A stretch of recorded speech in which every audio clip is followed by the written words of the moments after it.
There wasn't any shooting, but this ordinary shopping street has been the scene of a revolution, a social revolution caused by the war, which has changed the buying habits, and therefore the living habits, of the British people as drastically as bombs changed their towns.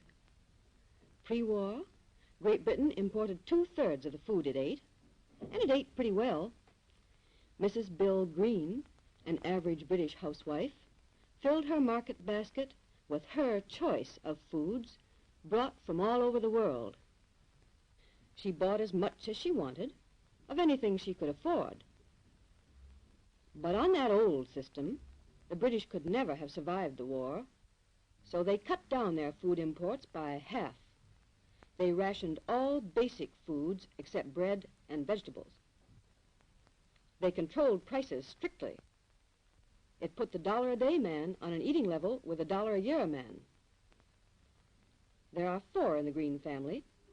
Their basic rations don't amount to much, but they are sure of getting them every week. 2 pounds of sugar, half a pound each week for everyone, half a pound of tea, 2 ounces each, half a pound of butter, half a pound of lard,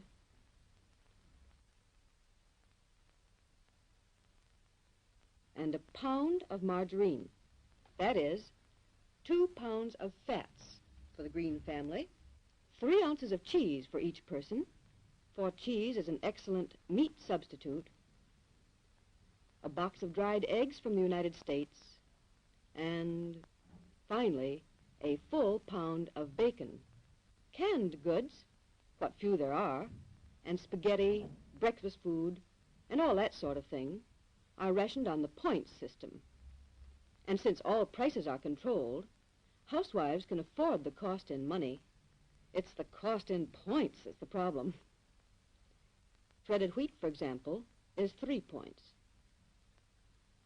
The jar of jam is on the basic ration. When Mrs. Green has collected all her groceries, she has to start thinking about the meat ration. Meat is rationed by value, 23 cents worth for everybody each week. It works out at an average of a pound a week on each individual's plate. While Mrs. Green stands in line for her meat, Bill Green gets ready to take the 10:30 morning express to Birmingham. Because he works on the railway, Bill gets an extra tea allowance, for tea is as precious to British workers as coffee is to Americans. Bill must get along on odds and ends of meat substitutes in his sandwiches, but he doesn't grumble if he gets plenty of tea strong enough for a mouse to trot on. Helen Green, who was drafted to work in a tank factory, does a semi-skilled job of drilling for at least 48 hours a week. She eats her lunch in a factory canteen. Since the war began, 10,000 new canteens have been started, mostly in factories and schools. These canteens get extra allowances of food. Jimmy, the baby of the family, and his pal have had a good lunch at school, but Jimmy can never get enough candy to fill his sweet tooth. His ration, like everybody's, is only 3 ounces a week. He finished that days ago. But his chum is a hoarder. He has saved a whole month's ration. Saving has always seemed rather an anemic virtue to Jimmy, except at such moments as this. But maybe he can persuade his chum to do a little bartering. Candy is worth more than a penknife in a swap. Back at the butcher's, Mrs. Green is lucky enough to get that roast she was hoping for as her family's meat ration for the week. Price, 92 cents. If they slice it thin enough, there may be some left for hash. Even though the rest of the family eat their lunches out, Mrs. Green finds that feeding them well when they're at home is no small job. Well, I do have to give a lot more thought to housekeeping problems than I did before the war. The rations have to be evened out over the week. That's no easy job. Take butter and margarine, for instance. We used to eat at one meal what has to last us a week now. Before the war, I used to pride myself on my homemade cakes. But now, because of the fat ration, I can only bake them once a week. Then take sugar. We used to like our tea sweet and strong. But now Dad and I take it without sugar, so that Jimmy can have enough for his breakfast cereals. And I have to keep a strict watch on the tea ration. If I didn't, Dad'd be taking a can of hot water with him to work by the end of the week. All the time I have to be thinking about substitutes. Substitutes for meat, for milk, for eggs, and all the other things we used to have in plenty. And believe me, it's quite a problem. For Helen Green, the war's biggest riddle is how to keep pretty and decently dressed in the midst of luxury taxes and stringent clothes rationing. It's a waste of time now, walking into a shop and asking for your favorite brand of cosmetics. You just take what you can get. And as they're classed as luxury goods, the government slaps 100% purchase tax on them. But the main headache is trying to figure out a wardrobe on 24 clothing coupons every 6 months. If I want a woolen frock, that takes 11 coupons, leaving me just enough for a pair of shoes and, say, a blouse. Mother takes the other 2 for towels. And of course there's a purchase tax on clothes, too. My last winter coat cost twice as much as I'd have paid pre-war. But when every coupon counts, you can't afford to buy cheap stuff. All women's magazines offer hints, and women have used more ingenuity over their clothes than ever before.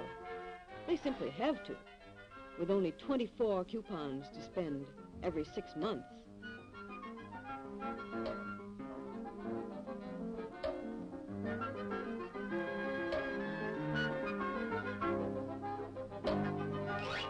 That's one way of spending coupons. And here's another way.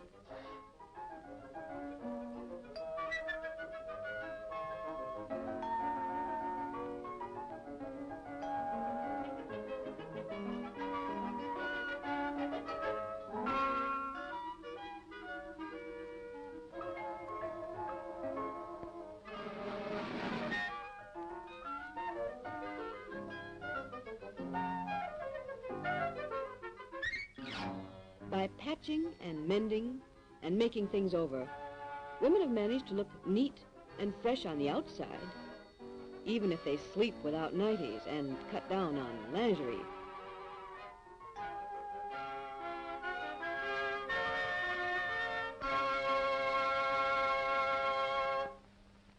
British families know that all these restrictions are necessary to victory, but even to father, they are irritating sometimes. Tobacco, beer, and all the other things that I consider necessities, they class as luxuries and are taxed accordingly. Take this tobacco, for instance. Costs me more than twice the pre-war price, and most of the extra goes on tax. The same with beer. That's gone up double too. And the strength's only half what it was. The restrictions on manufacture hits you in 100 different ways. You might walk down the street full of shops with well-stocked windows. When you get inside, you find your favourite shaving creams out of stock. Or your size in shoes they haven't seen for a month.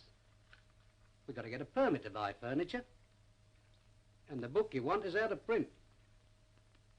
We have to search for substitutes. But wherever you go, in every shop, you've got to pay a purchase tax on luxuries. It might be 60% on the original price, or 100%. But it puts a lot of things beyond our pocket. Jimmy, Yes, Ma'am? it's time you bought another savings stamp. Have a bit of chocolate, Ma'am? I thought you'd spent all your sweet coupons. You haven't been swapping, have you? Well, I've got 5 bars of chocolate and a bag of candy from Tommy. And what did you give him? My saving stamps. You must admit, Mother, that lease lend's a wonderful arrangement.